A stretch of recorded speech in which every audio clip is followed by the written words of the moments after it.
Okay, this is a reaction video. This is from GamerNX, 10 Fallout Vaults You Never Want to Live in. This is a different video. I am a big fan of the Fallout series. I've played all the Fallout games. I really love them. And they're if you aren't familiar with them, they're basically stories that take place in a post apocalyptic world. And so far, all we know is really about the United States. And there's a lot of deep lore in this, and we'll get into this when we watch the video. But this is 10 vaults you never want to live in. Please click, share, and subscribe for GamerX, and please click, share, and subscribe for me. But let's see what this has to offer.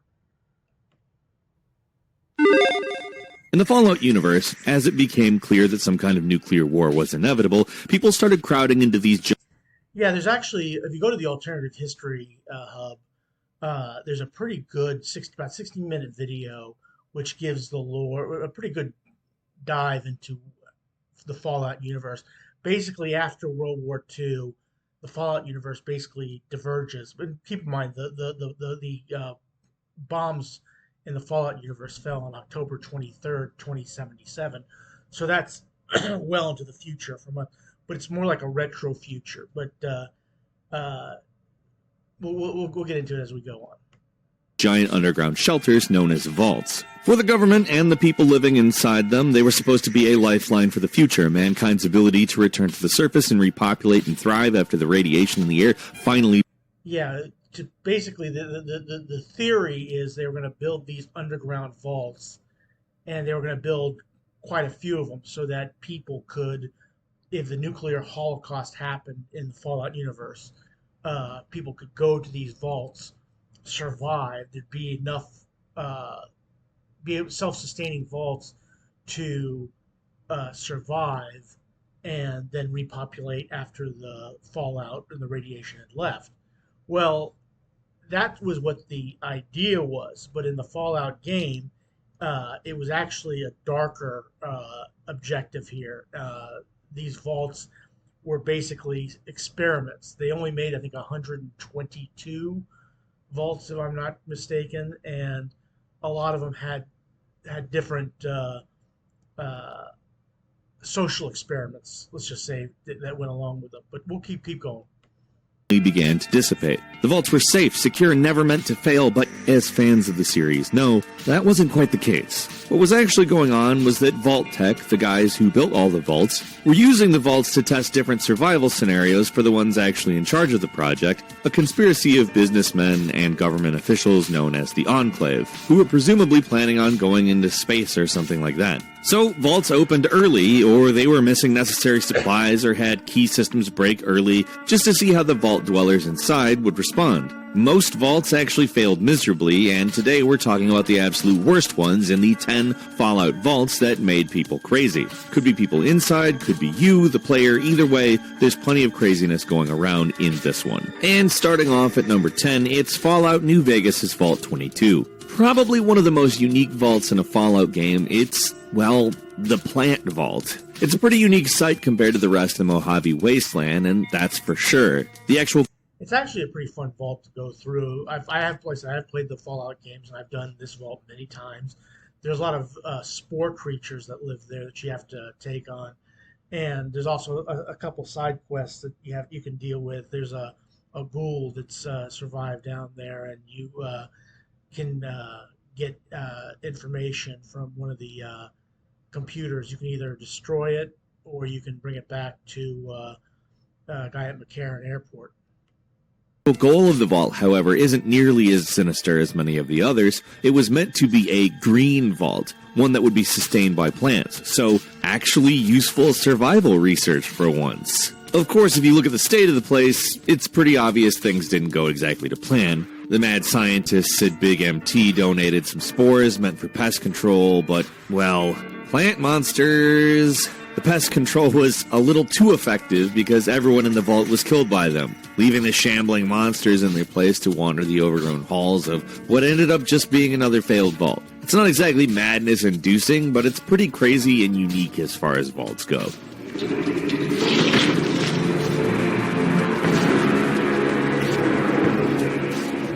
Number 9 is Fallout 3's Vault 92, probably one of the creepiest and most mysterious vaults. There's this. You go to Vault 92 with Agatha's. I think it's Agatha's song. Where there's a lady named Agatha. There's a Stradivarius inside that you need to collect, and it's filled with Mirelurks. In the entire series, this vault, and if you don't know what Mirelurks are, you can just look them up, contains some of the world's best musicians, and you can even find a recording studio in there. It doesn't take much investigating to find that something went horribly wrong in there as well, though, as mysterious notes referencing a white noise used to plant suggestions in people's head. I mean, you can find them all over the place. Another log shows someone's mental deterioration. As the days go by, their spelling and grammar just get worse and worse. And when you find the Overseer's terminal, it becomes clear what was happening in the vault. They were playing a tone all the time that would affect people's behavior in order to see if they could create mind-controlled super soldiers. There's even one log where he admits to planting a suggestion in someone to just go berserk, and it took 20 security guards to take the guy down. So you could probably see where the things devolve from here. This rage suggestion begins to spread uncontrollably, and the infected fight the uninfected. Some try to escape, some stay. But obviously, when you arrive, there's nothing but skeletons and Mirelurks. For being one of the most yeah, that's a Mirelurk. But yeah, this is one of the. I mean, again, when you if you've never played Fallout before or any of the Fallout games before, one of the more fun things to do is to do a deep dive into the lore of Fallout, and they come up with some pretty interesting things, and some pretty dark things too. Because I don't know what other vaults are on this video, but this is one of this is basically the idea of what the vaults were. Immersive vaults with an interesting and creepy mystery surrounding it. This vault definitely belongs on the list. Moving on to number 8 in Fallout 4, Vault 75. The Children's Vault. This has got to be one of the darkest vaults that you could ever think of. When you hear what they did to these kids, I'm familiar because I played Fallout 4 before. Again, this is one of the most. It's unbelievable what they did. This place, located below the Malden Middle School, was created to enhance the gene pool and create stronger and smarter people using a ruthless method of weeding out the weak. If you want an idea of just how bad this vault was, keep in mind pretty much the first thing that happened there. The parents were separated from the children, and then all of the parents were executed. Then the remaining security and science staff of the vault put the children through torturous tests, both mental and physical, in preparation for... I mean, just think about that first part, is you drop your kid off at this vault, and then you get executed. When they would, quote, graduate and be sent out into the wasteland. Of course, the graduation was even more sinister than that. If they were smart enough, they would be brought onto the science team, while anyone they decided was too weak would be killed secretly after their graduation ceremony. Even some of the strongest students were killed instead of let out in the wasteland so they could harvest and study their genetic material. The actual reason the vault collapsed is kind of vague, actually, but knowing how things were going, it's pretty safe to say there was probably some kind of student uprising, and everyone left were probably killed. Rating the vaults purely by evil, like, this would be pretty high up there. Yeah, this is probably one of the more... I mean, I remember the first time I found this vault, I was like, you know, sometimes you get these vaults and you're like, you can't believe. But keep in mind, obviously, this never happened. You know, this is all a made-up video game. But it's not when you see about a vault like this, it's not something that you're absolutely shocked about because, like I said, that's par for course in the Fallout world. It's pretty bad. Moving on to number 7, Fallout 3's Vault 108, the Gary Vault. Okay, yeah, this is a vault where you have a bunch. Well, maybe I'll explain it. There's a bunch of clones. They all look alike, and all they say is Gary, and they're all hostile towards you, so you have to kill them. Yeah, you go into a creepy, very dark vault where nothing seems to work and there's garbage and junk laying around. It's spooky already. But as you continue, some weird-looking vault dweller suddenly attacks you. The only thing he says is... Gary! Gary. Yeah, it's a vault filled with Gary clones, and they're... It's actually quite helpful to a certain extent, because all he says is Gary, so if you're sneaking around and you don't know they're behind you or don't know where they're coming from, just listen to the Gary, and then you just turn around, and there they are.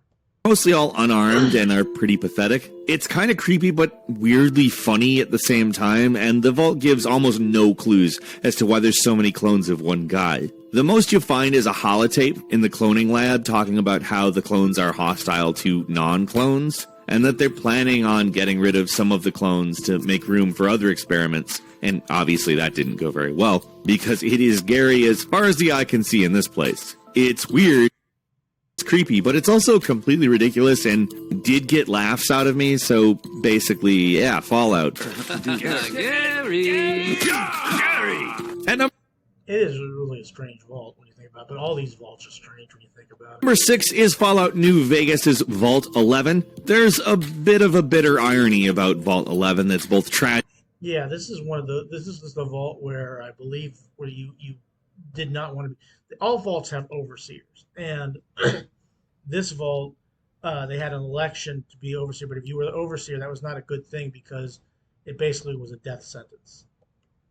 Tragic and darkly hilarious. It's maybe the most interesting vault in the entire series just by story alone. There's no interesting enemies or weird twists in the vault, like that drugs you when you enter or jumps out from you in the shadows. Just a lot of logs to read and a lot of exploration to do. The first thing that becomes immediately clear is that people in this vault really don't want to be overseer. Then you find out about the yearly elections, where people are elected by the community for overseer, but they only pick people they don't like. As you soon find out, that's because the overseer has to, at the end of their year-long term, be sacrificed in order for the vault to survive. If no one is sacrificed, they're told everyone in the vault will die. Different voting blocks Yeah, and well, begin to form, and people in the vault viciously fight for control over who gets to decide who gets sacrificed. Things start to yeah, again, like I said, the people that if you don't like somebody, you generally vote for them to become the next overseer.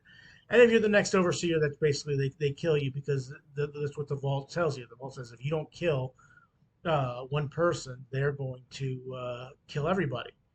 And the people took it seriously, and in this vault and did what they were told to do, and get really ugly. The ending was pretty screwed up when you think about it. And people start killing each other, and that's the end of the vault. But if you explore the Overseer's office, you'll find one last cruel twist of the knife. You go down the Hall of Sacrifice to see what happens. It leads to a room that instructs you to sit. After some hollow words about living a good life, the walls begin to move to reveal a battery of turrets and robots that'll easily overwhelm you if you continue sitting down. Fight them off, access the computer, and you'll find out the ironic twist. Nothing would have happened if the vault refused to perform the sacrifice. Instead, a little automated message would play congratulating them for their commitment to human life. Another happy Fallout ending, eh?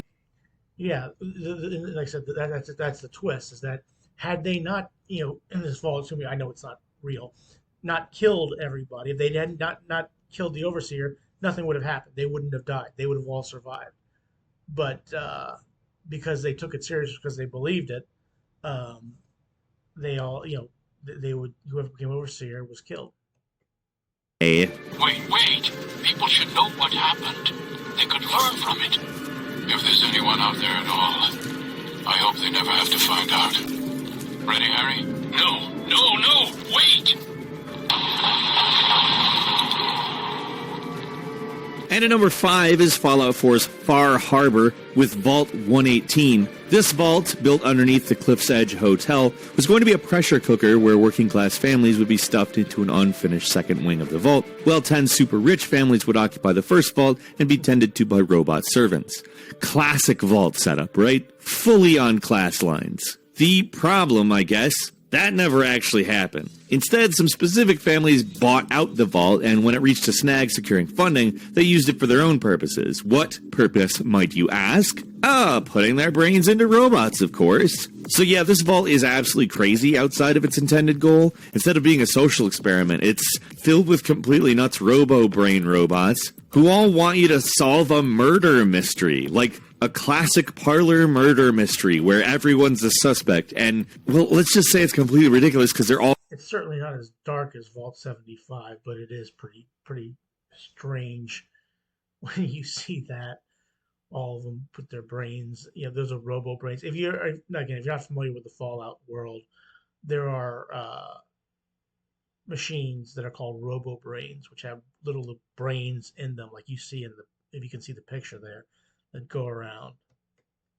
all robots who say stupid stuff. Probably the most outwardly humorous vault in the entire series. This is a really amusing twist on the usual vault formula. Well, that's certainly a projected interpretation. Ah, well.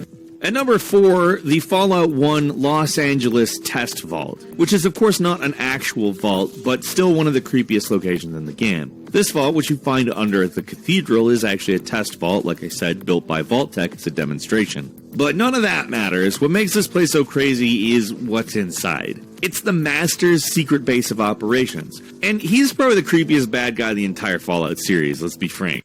Yeah, he is. I mean, look at him. He's a head on a screen with an eyeball hanging out. And the early CGI effects make it more creepy rather than less. And the whole place is covered in the Master's guts. And it becomes more and more of a meat circus the closer you get to the Overseer's office. And when you confront him, it becomes increasingly clear that the Master isn't some brilliant mastermind. He's just a completely insane pile of goo. Famously, and you can even talk him into killing himself, too, if I'm not mistaken. It's possible to talk the pathetic creature into killing itself. Oh, I say here, it comes out there. Instead of following through with its plan to turn everyone into a super mutant. And, I mean... Yeah, if you don't know what super mutants are, that's comes from the FEV virus. Again, if you like I said, Alternate History Hub does a great video about the Fallout series and can explain that a little bit better. When you look and act like this thing, it's probably time to call it quits. Join. Die. Join. Die. At number 3 is Fallout 76's Vault 94. This is a vault that made the players mad, not the residents. Because as you know, it's Fallout 76. Which we all know is safe to say had a very rocky... Fallout 76 is a multiplayer Fallout game that is... Let's just face it. I mean, Fallout, I can see the idea of doing a multiplayer Fallout game like they did with Fallout 76, but the more I played it, the more I get the impression that Fallout really wasn't made for multiplayer. It's basically a single player game that you do by yourself in I don't care how big you want to make the map. And play it like that with a lot of lore. It takes a lot of time to do this stuff. I get that, but Fallout 76 is really not very good in my opinion. It's okay. I've enjoyed parts of it, but not as much as I've enjoyed. I mean, my favorite is Fallout the original. I like the first two were very good. Fallout New Vegas is fantastic, and Fallout 3 is great. Fallout 4 is pretty good too. But I'm not a big Fallout 76 guy. Start both technically and in the way that developers have handled the Fallout IP. Going into Fallout 76, we expected there to be a few vaults you could explore, like basically every previous game. So finding out that the only other vault in the game isn't actually like a unique location in a world that you can actually explore, but instead a 1 to 4-player raid dungeon that's about getting sweet loot kinda ticked people off. I mean, one of the only decent parts of Fallout 76 is being able to explore this massive world and read some interesting lore about its history.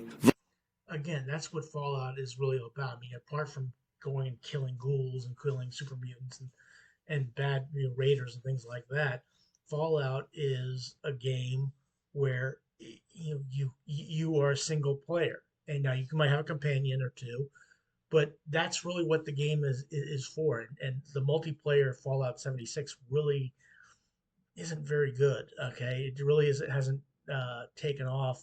It's gotten better, but it's not great. And I guess we're going to spend this time talking about this vault because he's ticked out about Fallout 76.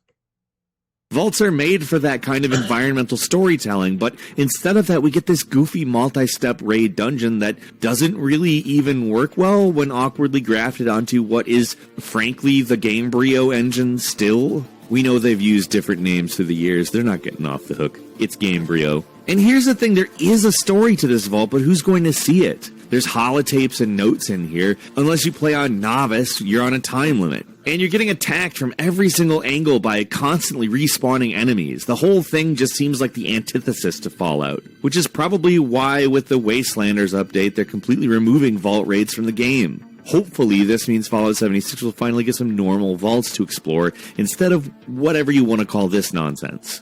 At number 2, it's Fallout Tactics Vault Zero. Fallout Tactics is kind of Now, I never played Fallout Tactics, but I'm familiar with it.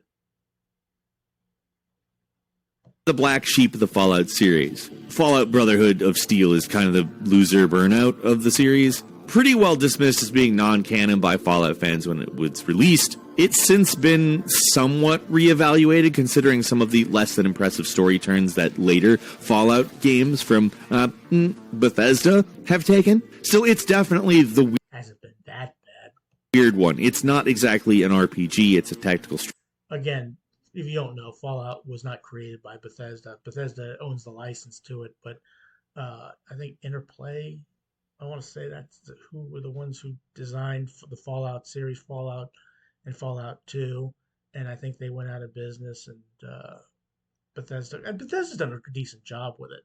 And the reason people like Fallout New Vegas more than Fallout 3 is because Fallout New Vegas was done by Obsidian, and a lot of the people from Interplay, I please correct me if I'm wrong, were part of Obsidian, and so some of the original people who did Fallout and Fallout 2 worked on Fallout New Vegas. strategy game. It's one of those things where if you were somebody who played Fallout and Fallout 2, and then Bethesda picks it up and puts their little spin on it, you go, "Oh, why is this terrible? They don't understand Fallout. This is garbage." But I don't know that I necessarily agree with that, but that's how some people look at it. When somebody else takes over, when they always go back to the original and say the original, the new people don't get it. Where you move your soldiers around these massive mission zones, taking on pretty much everything from the Fallout universe. And your commanding officers are Lee Emery, which is always a plus in my book. You never actually The late Sergeant Hartman, and he was also a drill sergeant in the Boys in Company C. He was in 1978. Most people know him from Full Metal Jacket, but he was also a drill sergeant in Boys in Company C as well. encounter a vault in this game until the final mission, when you're tasked with shutting down Vault Zero, the home base of this crazy army of robots intent on destroying humanity. A bunch of geniuses had their brains connected to a supercomputer called the Calculator and are carrying out the pacification protocol, which was supposed to make the wasteland safer for humans, but instead they're just killing humans because robots, that's sort of what they do. The whole thing's really 50s sci-fi goofy, but there is a final twist. They got R. Lee Emery's brain too, and you have to fight him. I honestly couldn't make this stuff up if I tried. And finally, at number 1, Fallout 1's Vault 13. The OG Vault, the vault to start them all, the first vault that you see in the very first Fallout game. The problem with this one was simple. A broken water chip. Water chip, which is where the relatively humble origins of the franchise began. But that's not the reason this vault is on this list. No, there's actually a much crazier reason found within this bizarre Easter egg in Fallout 2. Randomly, while exploring the map in Fallout 2, you'll come across these random encounters, where the developers use And you see that all throughout the Fallout series, random encounters. Like the one, if you can see it, what it's looking at there, that's like, it looks like the phone booth from Doctor Who. And but yeah, I think you also find like the Galileo 7 from Star Trek shows up as well. But Fallout, while you're talking about post-apocalyptic game, Fallout has never taken itself too seriously. In fact, we know extraterrestrials exist in the Fallout world because you always encounter an alien captain with a blaster. Well, you can do it in Fallout New Vegas if you choose the Wild Wasteland perk, and that's worth doing, in my opinion, because that's a great weapon to have. Usually like to hide their pop culture references. This one, called the Guardian of Forever, is a Okay, that's another Star Trek reference from the City on the Edge of Forever. That looks exactly like the Guardian of Forever. weird rock that you can enter into, and doing so sends you back in time to Vault 13 so you can sabotage the water chip. And that's what the point of Fallout, the first game, is you're trying to get first thing you're supposed to do is to go out in the wasteland and get a water chip for Vault 13. Ever heard of a stable time loop paradox? Well, don't think about it too hard because it will make you crazy. Of course, that's all just a joke. The time-traveling rock portal thing is taken directly from the classic Star Trek. Also in Fallout 2, I forget which vault it is, or maybe it's in Vault City, you find there's just like a bunch of one of the vaults has an overabundance of water chips. That if you could have gone there, they could here take one, and you could have solved your problem right there. Star Trek episode, City on the Edge of Forever. I mean, it literally looks the same, and it's literally called the Guardian of Forever, which is exactly what they called it in the Star Trek episode. The whole thing is a very elaborate Easter egg, but it's a good, if not really odd one. And again, if you think about it too hard, it will drive you nuts. And I'm willing to bet you'd be hard-pressed to find vaults crazier than these. If you'd agree and have something to say about any of these vaults, or want to put a vault forward yourself, leave us a comment, let us know what you're thinking. And if you like this video, don't forget to click like. If you're not subscribed, now's See, the first vault, like in Fallout 3, the vault, you're in Vault 101, and you're told in the beginning that this is where you were born, this is where nobody ever enters, nobody ever leaves. Now, your mom died giving birth to you. You see that in the beginning of the game, but if you look around, you see you weren't actually born in that vault. You were actually born in the Jefferson Memorial. And your father escapes the vault, and the overseer, who is a bastard, for lack of better words, sends people to kill you. You escape, and that's where that cell comes off. And Fallout 4 is the only vault. I mean, from the Fallout 2. With Fallout 2, you don't start in a vault. Fallout New Vegas, you also don't start out in a vault. You start you're in Doc's house in Goodsprings. But no. But this is interesting. Again, this is one of my favorite games. The Fallout series I've enjoyed. Not so much Fallout 76, but these are 10 thought vaults you'd never want to live in. From GamerX. Please click like and share, subscribe for them, and like, share, subscribe for me, and have a good rest of your day. Thanks for watching.